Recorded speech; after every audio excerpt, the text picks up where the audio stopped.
నమస్తే, welcome to our channel. ఒక రాజకీయ నాయకుడికి ఉండవలసినటువంటి ప్రధాన లక్షణము రాష్ట్ర అభివృద్ధికి ఆకాంక్షించడము.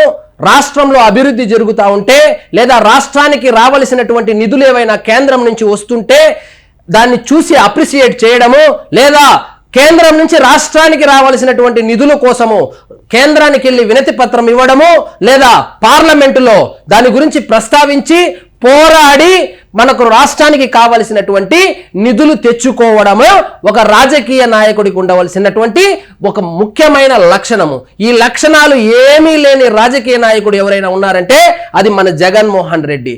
అమ్మ తినదు అడుక్కోనివ్వదు అనేటువంటి సామెత జగన్మోహన్ రెడ్డి గారిని చూస్తే స్పష్టంగా ఆయన ముఖంలో కనపడుతుంది. ఇప్పుడు విషయం ఏంటంటే, నిన్న కేంద్ర ప్రభుత్వము ఈ విశాఖ ఉక్కుకు సంబంధించి 11,440 కోట్ల రూపాయలు ప్యాకేజీ ప్రకటిస్తే దాన్ని అప్రిషియేట్ చేయాల్సింది పోయి తన అవినీతి సామ్రాజ్యంతో ఏర్పరచుకున్నటువంటి ఈ సాక్షి పేపర్లో విష ప్రచారం చేయడము, జనాలను తప్పుదోవ పట్టించడంలో బిజీగా ఉన్నాడు.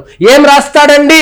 క్యాపిటల్ మైన్స్ సెయిల్ విలీనము, ప్రైవేటీకరణ రద్దు, ఈ 3 డిమాండ్ల పైన మౌనమే. జగన్మోహన్ రెడ్డి గారు పరిపాలన అంటే ప్యాలెస్ లో కూర్చొని కేంద్ర ప్రభుత్వం ఇచ్చే డబ్బులను ఖజానాలో వేసుకొని బటన్లు నొక్కుంటా ఉండడం కాదు జగన్మోహన్ రెడ్డి గారు.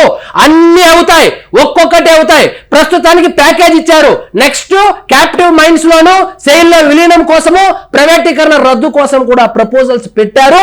ఒక్కొక్కటిగా జరుగుతుంది జగన్మోహన్ రెడ్డి. ఎందుకు షుగర్ పేషెంట్ లాగా ఆపుకోలేకపోతున్నారు? వచ్చి విషం చిమ్మడంలో కూడా ఈ 3 కావాలి, ఈ ప్యాకేజ్ వద్దన్నట్లు చెబుతున్నారు. ఈ ప్యాకేజ్ కేవలం బకాయిలకే సరిపోతుందంట. మరి బకాయిలు తీర్చకుండా 5 సంవత్సరాలు ఏం చేస్తున్నారు? సరే, మీరు నిజంగా మీకు చిత్తశుద్ధి ఉంటే మీ 5 సంవత్సరాల్లో క్యాపిటివ్ మైన్స్ ని ఎందుకు కోరలేదు?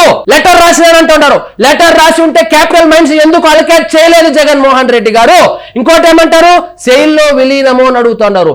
మీకు 5 సంవత్సరాల అవకాశం వచ్చినప్పుడు సెయిల్ లో విలీనం చేయమని నరేంద్ర మోడీ గారిని ఎందుకు పట్టుబట్టలేదు? ఒకవేళ పట్టుబట్టి ఉంటే ఎందుకు జరగలేదు? ఆన్సర్ ఉండదు తమ దగ్గర.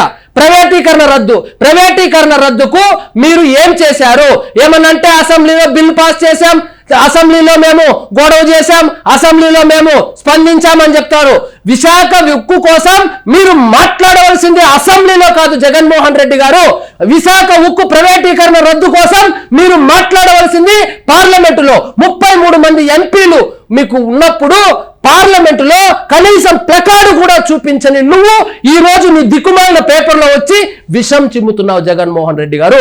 ఏ రోజైనా విశాఖ ఉక్కు కోసం నువ్వు కానీ నీ పార్లమెంటు సభ్యులు కానీ ఏ రోజైనా ఢిల్లీ వేదికగా పోరాటం చేసినటువంటి విజువల్స్ ఉంటే ఒకసారి వేస్తే, జగన్మోహన్ రెడ్డి గారు మీ టీవీలోనే వేస్తే ప్రజలు చూసి సంతోషిస్తారు.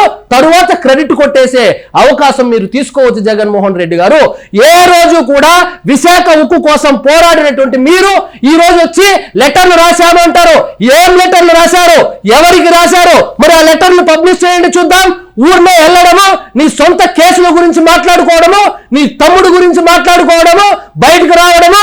మీ సాక్షిలో ఏమో విశాఖ ఉక్కు కోసం మాట్లాడాడు, పోలవరం గురించి మాట్లాడాడు, 3 రాజధానుల గురించి మాట్లాడాడని ఇట్లాంటి దిక్కుమాలిన ఆర్టికల్ రాస్తాయి. మీరు నిజంగా కేంద్రానికి లేఖ రాసి ఉంటే, మీరు నిజంగా విశాఖ ఉక్కు కోసం పోరాడి ఉంటే కనీసం ఆ లెటర్ని పెట్టండి. మరి పోరాడి లెటర్ రాసి ఉంటే మీ 5 సంవత్సరాల పరిపాలనలో ఎందుకు సాధ్యం కాలేకపోయింది జగన్మోహన్ రెడ్డి గారు? మీ 5 సంవత్సరాల పరిపాలనలో క్యాపిటివ్ మైన్స్ ఎందుకు తీసుకురాగలేకపోయారు జగన్మోహన్ రెడ్డి గారు? 33 మంది ఎంపీలు ఉన్నప్పటికీ కనీసం క్యాపిటివ్ మైన్స్ కానీ, సెయిల్లో విలీనానికి కానీ, ప్రైవేటీకరణకు కానీ అడ్డుపడని మీరు, ప్రయత్నం చేయని మీరు ఈ రోజు వచ్చి కూటమి నాయకులు కష్టపడి ఢిల్లీకి వెళ్ళి కేంద్రం మీద ఒత్తిడి తీసుకొని వచ్చి ఏదో 11,440 కోట్ల రూపాయలు తీసుకొని వస్తే అప్రిషియేట్ చేయాల్సింది పోయి, అభినందించాల్సింది పోయి, ఇలాంటి విషపు రాతలు రాసి జనం మీద రుద్దుతున్నారంటే నిజంగా మిమ్మల్ని చూస్తే ఏమనాలో కూడా మాకు అర్థం కావడం లేదు జగన్మోహన్ రెడ్డి గారు. అన్ని విషయాలు ఒకటేసారి జరగవు జగన్మోహన్ రెడ్డి గారు. ఇప్పుడు ప్యాకేజ్ ఇచ్చారు, నెక్స్ట్ క్యాపిటివ్ మైన్స్ కోసం కూడా ప్రపోజల్ పెట్టారు, జరుగుతుంది. సెయిల్లో విలీనం కోసం కూడా పట్టుబడుతున్నారు. ఖచ్చితంగా జరుగుతుంది, నీ కంటితో నువ్వే చూస్తావు. ప్రైవేటీకరణ రద్దు ఆల్రెడీ ఆగిపోయింది. ఆ విషయం నీకు తెలియదు, లేదా మీ పేపర్లో వేయలేదు, మనకైతే తెలియదు. కానీ ప్రైవేటీకరణ ఉండదు అని చెప్పి సాక్షాత్తు కేంద్ర మంత్రి చెబితే కూడా మీకు చెవుల్లో ఎక్కకపోతే ఎవరు తప్పు? జగన్మోహన్ రెడ్డి గారు. కాబట్టి మీరు అమ్మ పెట్టదు అడుక్కో తిన్నది అన్నట్లు మీరు అడగరు. అడిగితే ఎవరైనా పని చేసే నాయకులు ఉండి కేంద్రం నుంచి డబ్బులు తీసుకొని వస్తే మీరు కనీసం అభినందించాల్సింది పోయి ఇలాంటి విషపు రాతలు రాసి ఆ కార్మిక సంఘాలను రెచ్చగొట్టి వాళ్ళని కూటమి ప్రభుత్వం మీద ధర్నాలు చేయడానికో ఇంకో ఆందోళన చేయడానికో రెచ్చగొట్టే ప్రయత్నాలు చేస్తున్నారు జగన్మోహన్ రెడ్డి గారు. విశాఖ ఉక్కు కార్మికుల పోరాటం అంతా ప్లాంట్ ప్రైవేటీకరణను పూర్తిగా నిలిపివేయడం, క్యాప్టివ్ మైన్స్ ను కేటాయించడం, సెయిల్లో విలీనం చేయడము, ఈ 3 డిమాండ్స్ వాళ్ళదని చెప్తున్నారు. వాళ్ళు 5 సంవత్సరాలుగా మీరు అధికారంలో ఉన్నప్పుడు కూడా ఇదే డిమాండ్స్ తో వాళ్ళ ఆందోళన చేస్తుంటే పట్టించుకొని మీరు వాళ్ళ తరపున వకాలత్ తీసుకొని ఇప్పుడు వచ్చి ఇచ్చిన ప్యాకేజీ బకాయిలకే సరిపోతుంది. ఈ 3 పరిస్థితి ఏంది అని ఏమీ తెలియని నంగనాచిలాగా ఇలాంటి విషపు వార్తలు రాయడానికి నిజంగా మీరు బాధ్యతాయుతమైన రాజకీయ నాయకుడు అయి ఉంటే ఇలాంటి విషపూరిత వార్తలు రాయించరు జగన్మోహన్ రెడ్డి గారు. కాబట్టి నేనేం చెప్తానంటే, మనం ఎలాగూ చేయము, కనీసం చేసే వాళ్ళు ఉంటే కొంచెం 2 తప్పట్లు తడితే ఈ 11,440 కోట్ల ప్యాకేజీతో పాటు ఈ క్యాప్టివ్ మైన్స్ ను సాధిస్తారు. సెయిల్లో విలీన ప్రక్రియ పూర్తవుతుంది. ప్రైవేటీకరణ ఎలాగో రద్దయిపోయింది. విశాఖ ఉక్కు బయటపడుతుంది.